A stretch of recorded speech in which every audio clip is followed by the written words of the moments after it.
Holy Fire TV. Dans un culte, j'ai prêché, et puis je localise une personne, je lui parle un peu et puis je lui dis prends ton téléphone, va dans ton Facebook, va dans les conversations. Dans tes conversations, tape les noms de telle personne, les noms sortent.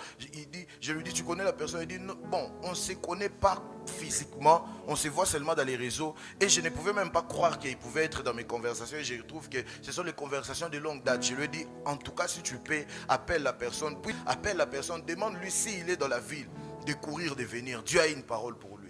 Et il a appelé la personne, j'ai continué à prêcher et puis à un moment je vois les protocoles me faire signe que la dame est finalement là. Ce que je vous dis c'est une histoire vraie, je l'ai dit dans les directs, ça pourrait être confirmé par les personnes qui suivent mes services ou bien qui y étaient. Frère, la dame est venue, j'ai pris la parole, j'ai commencé à parler à la dame, je lui dis maman, voilà, je lui demande par exemple maman, je dis n'importe quoi, maman vous connaissez Kainos, elle fait, bon, je connais beaucoup de Kainos hein.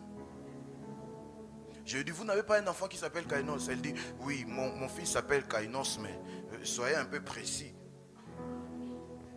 Maman, vous connaissez quelqu'un qui s'appelle Soraya? Elle dit, bon, je connais beaucoup de Soraya. Elle dit, vous n'avez pas une fille qui s'appelle Soraya? Elle dit, oui, ma fille aussi s'appelle Soraya, mais c'était vague. Je lui ai dit, bon maman, excusez-moi de vous embarrasser. Mon objectif, ce n'était pas de vous embarrasser. Écoutez alors les messages. Je pense que je lui ai posé, il faudra vraiment augmenter la vie de prière à la maison. Il dit, mais prophète, c'est pas comme si on ne prie pas, on prie chez moi. Je lui ai dit, en tout cas, loin de moi l'idée de vous embarrasser, alors je vous fais parvenir les messages. Maman, j'ai vu un homme qui s'appelait, j'ai oublié le nom, hein, comprenez ce que je dis. J'ai vu un homme qui s'appelle Gelo, cet homme est mort en telle année. Elle fait... Oui, c'était une connaissance. Je dis, ah, ok, cet homme est mort en telle année. Oui, j'ai dit maintenant, l'esprit qui a pris cet homme, je vois cet même esprit vouloir prendre Kainos qui est dans votre maison. Elle fait, ok, on va prier. Je lui ai dit, effectivement, prenez le temps de prier. En réalité, publiquement, ça me faisait passer comme...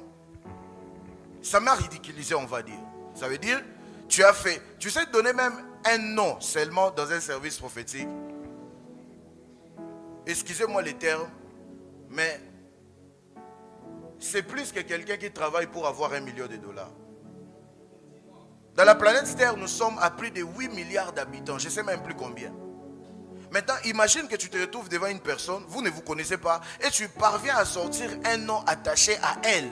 Parmi les plus, ceux qui de combien de personnes nous sommes. Et la personne te fait. Écoutez maintenant l'histoire derrière. Ah, je dois le dire ou pas. Voilà l'histoire derrière. La dame, les enfants que la dame avait, ce sont des enfants qu'elle a fait croire à son mari à la maison. Tous les deux sont les enfants de son mari. Et pourtant, Kainos dont j'ai parlé, en réalité, c'est le fils de cet homme-là qui est mort.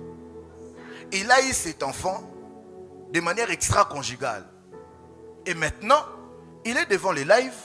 Il préfère me sacrifier moi, mais garder sa réputation et garder son mariage. Et ce que je te dis, ce n'est pas des choses que j'ai appris après.